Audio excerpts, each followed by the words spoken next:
ഇതാ ഈ left glass നോക്കുക. ലെഫ്റ്റ് ഗ്ലാസ് നോക്കിയിട്ട് ഫുൾ അടുപ്പിക്കും. ഫുള്ള് അടുപ്പിക്കും. ജസ്റ്റ് റൈറ്റിലോട്ട് നോക്കുക. റൈറ്റ് ഗ്ലാസ് നോക്കുക. നമ്മൾ ചെറിയ സ്പേസിലുള്ള ഒരു സ്പേസിലല്ല വണ്ടി തിരിക്കുന്നത്. അപ്പോൾ അതിലായാലും ബുദ്ധിമുട്ടുണ്ടാവും. തിരിക്കും.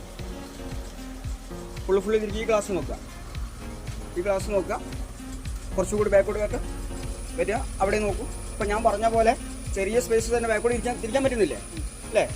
ഓക്കെ. ഇതാ ഇനിയിപ്പോൾ ഈ ബ്ലൂ ഗേറ്റ് ഇവിടേക്ക് എടുക്കുക. നേരെ മുന്നോട്ട് കൊടുക്കും. കുറച്ചും കൂടി ലെഫ്റ്റിലോട്ട് തിരിച്ചു. നേരെ പോട്ടെ. കുറച്ച് മുന്നോട്ട്. ഫസ്റ്റ് ഗിയർ ഇടുക. മുന്നോട്ട് പോവുക. പോട്ടെ. കുറച്ചുകൂടി മുന്നോട്ട് എടുക്കും.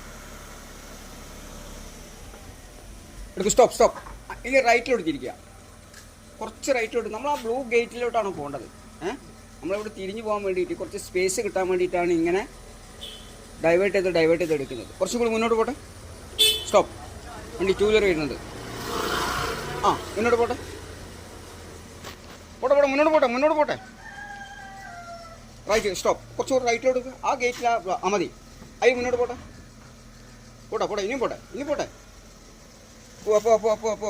കുറച്ച് മുന്നോട്ട് വാ. പറ്റേ. സ്പേസ്. സ്റ്റോപ്പ് ചെയ്യുക. അവിടെ സ്റ്റോപ്പ് ചെയ്യുക. പിന്നെ അത് റിവേഴ്സ് ഗിയർ ഇടുക. നേരെ ഓപ്പോസിറ്റ് ടേൺ ചെയ്യുക. ഓപ്പോസിറ്റ് ഫുള്ള് തിരിക്കി. ഫുള്ള് ഓപ്പോസിറ്റ് തിരിക്കി. ലോക്കാക്കില്ല. സ്റ്റിയറിംഗ് ലോക്കാക്കില്ല.